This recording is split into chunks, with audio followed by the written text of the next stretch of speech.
सुप्रभात बच्चों। आज का जो आपका अध्याय है वो अष्टम अध्याय है कक्षा 7 का। उसका नाम है पर्यावरणम यानी पर्यावरण। तो बच्चों, पर्यावरण के बारे में इस पाठ से हम पढ़ेंगे, इस पाठ से हम जानकारी प्राप्त करें। चलिए बच्चों, हम पाठ में प्रवेश करते हैं। पर्यावरण। इदानीं वयम् अनुभवामः। इदानीम् अहम् अनुभवामः वर्षा न भवन्ति। आतप प्रचंडतरः भवति। शीत प्रकोपः प्रतिवर्षं वर्धते। बच्चों,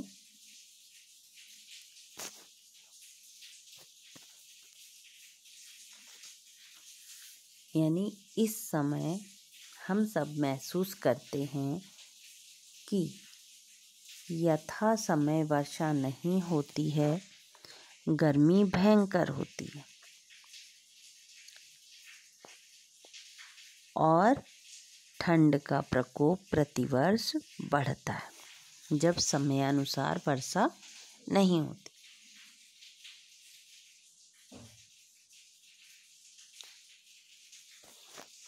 न केवलं भारते अपितु सम्पूर्णे विश्वे ऋतुचक्रस्य अनिश्चिता स्थितिः अस्ति।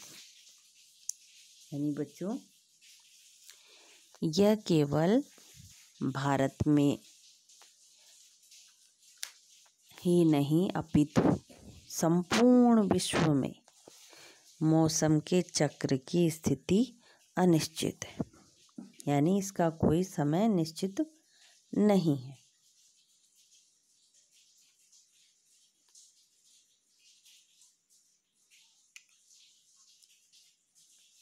बच्चों, कुत्रचित् अतिवृष्टि कारणेन आगत्याया भीषणवन्याया विपुलं धनं जीवनं च नश्यति। और कहीं कहीं क्या होता है, अधिक बारिश के कारण आई भीषण बाढ़ से अत्यधिक धन और जीवन नष्ट होता है।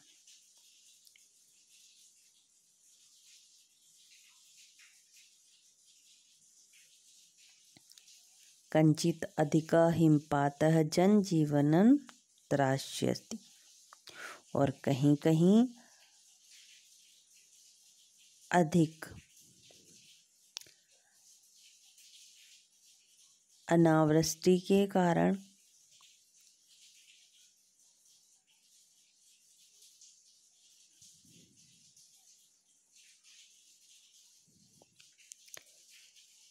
भुखमरी की दशा हो जाती है और कहीं कहीं हिमपात जनजीवन को त्रस्त कर देता है।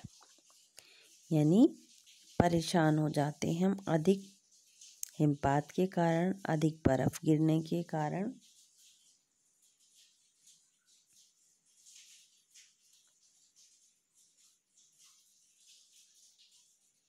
कश्चित् अधिक हिमपातः जनजीवनं त्रास्यति।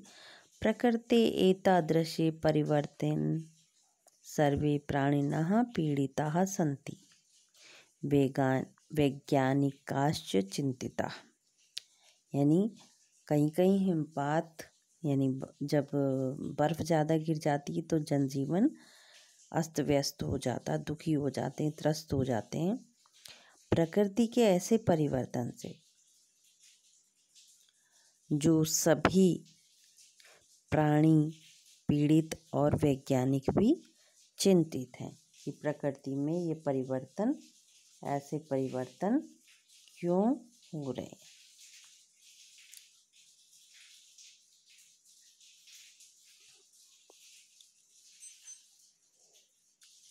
एतस्या दुर्दशाया कारणं किम्? इस तरह की दुर्दशा का कारण क्या है? प्रकृति पर्यावरणस्य वा असंतुलिता स्थितिः अत्र कारणम् इति वैज्ञानिका वदन्ति। यानी प्रकृति की अथवा पर्यावरण की असंतुलित स्थिति का कारण है, ऐसा वैज्ञानिक बोलते हैं। एषां स्थिति विविधानां प्रदूषणानां कारणेन आगता अस्ति। ये जो कारण है वो प्रदूषणों के कारण, जो प्रदूषण फैला हुआ है उस कारण से पर्यावरण की ये स्थिति है। यानी ये कारण उन्होंने बताए हैं। पर्यावरण मुख्य कारण है। पर्यावरणे प्रदूषणस्य मुख्यतः चत्वारि क्षेत्राणि सन्ति। भूमिः, वायु, जलम, ध्वनिश्च। यानी इसके पर्यावरण में मुख्यतः प्रदूषण के 4 क्षेत्र हैं: भूमि, वायु, जल और ध्वनि। यानी 4 प्रकार से प्रदूषण फैलाया जाता है या फैलता है।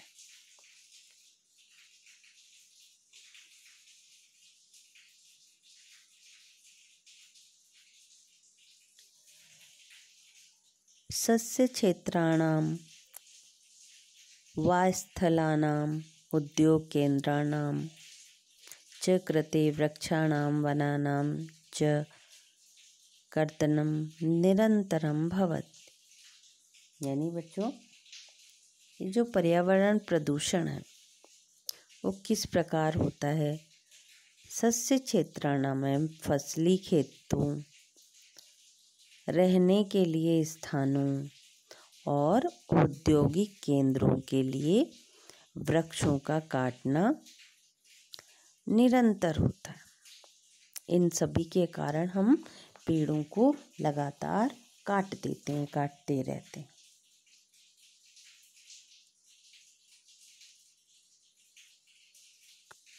इसके अलावा बच्चों, सस्य क्षेत्रेषु उर्वरकाणाम् अत्यधिकं प्रयोगेण भूमिः दूषिता भवति। और इसके अलावा भी जो फसली खेतों में खादों के जो उर्वरक होते हैं, खादें होती हैं, उनका अत्यधिक प्रयोग से भी भूमि दूषित हो जाती है, यानी प्रदूषित हो जाती है। आधुनिकानां परमाणु अस्त्र, रासायनिक शास्त्र आदीनां परीक्षणेमपि धरा दूषिता भवति।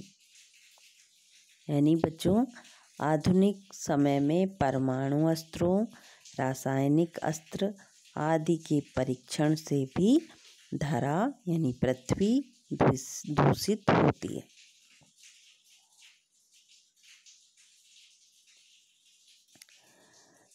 विशालानां उद्योगानां धूमेन वायु प्रदूषितो भवति। उसके अलावा विशाल जो बड़े बड़े उद्योग हैं उनके धुएं से वायु प्रदूषित होती है। वायुमंडले प्रक्षेपणास्त्रदिनानां विस्फोटकानां च प्रक्षेपणेरपि वायु प्रदूषणं भवति।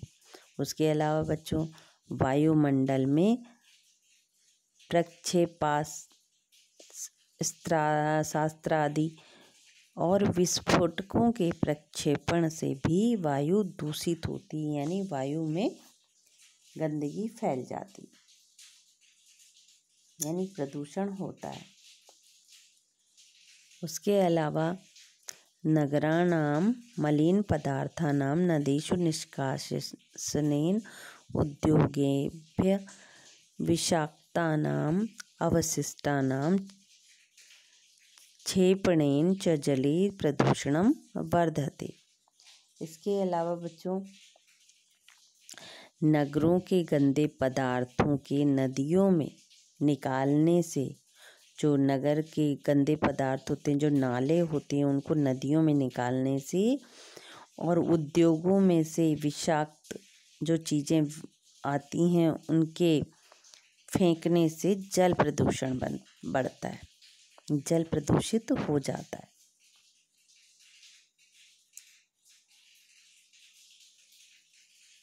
उद्योगे कार्यरतानां यन्त्राणां द्रुतगामिनीयानानां च उच्चध्वन्या आकाशः प्रदूषितो भवति, जनजीवने शान्तिश्च नश्यति। इसके अलावा बच्चों, उद्योग में लगी मशीनों और तेजी से चलने वाले यानों, जैसे यहाँ पे दे रखा द्रुतगामिनी यानी रेलगाड़ी, द्रुतगामिनी यानी तेजी से चलने वाले यानों की उच्च ध्वनि से, तेजी से जो वायुयान चलते हैं आकाश में, उनकी ऊंची ध्वनि से आकाश प्रदूषित होता है और जनजीवन में शांति नष्ट हो जाती है। ये प्रदूषण के कारण पाठ में बताए जा रहे हैं किस तरह से वायु प्रदूषण होता है। इसके अलावा बच्चों, एतासां समस्यानां समाधानाय पर्यावरणं सुरक्षितव्यम्, यानी इन समस्याओं के समाधान के लिए पर्यावरण को हमें सुरक्षित रखना है। एतदर्थम् अस्माभिः रासायनिकानाम् उर्वरकाणां च प्रयोगः न्यूनः कर्तव्यम्। इसके लिए हमें जो रासायनिक खादें होती हैं उनका प्रयोग कम करना चाहिए। जो हम खेतों में उपयोग करते हैं ना खादों का, उनका उपयोग हमें कम करना चाहिए।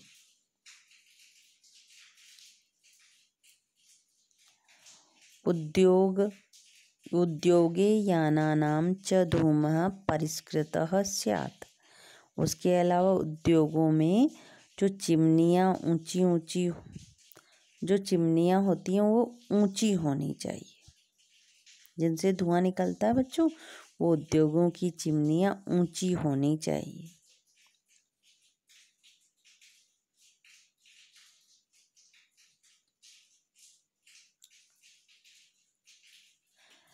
मलिनानां विषाक्तानां च पदार्थानां निष्कासनं नदीषु न करणीयम्। इसके अलावा जो उद्योग आदि और वाहनों का धुआं,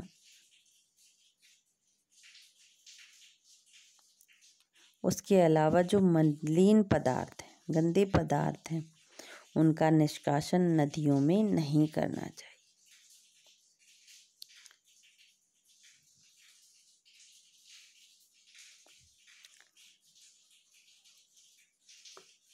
सर्वोपरि वनं वृक्षाश्च संरक्षणीयाः। सबसे पहले हमें वन और वृक्ष बचाने चाहिए। न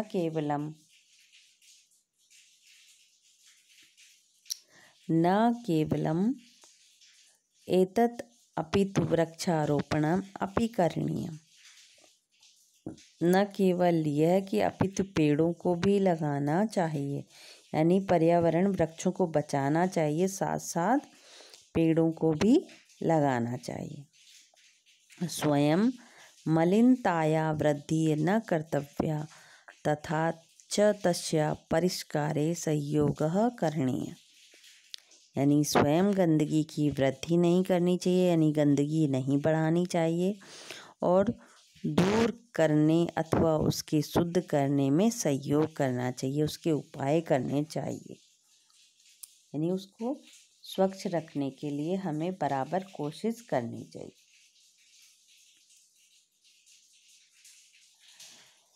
एतै उपाये भूम्यादि पर्यावरणं सुरक्षितं भविष्यति। इन उपायों से भूमि यानी धरती आदि पर्यावरण सुरक्षित होंगे। तेन सर्वेषां जीवनं सुरक्षितं सुखमयं शांतं च भविष्यति। उससे सभी का जीवन सुरक्षित और सुखमय और शांति प्रिय होगा।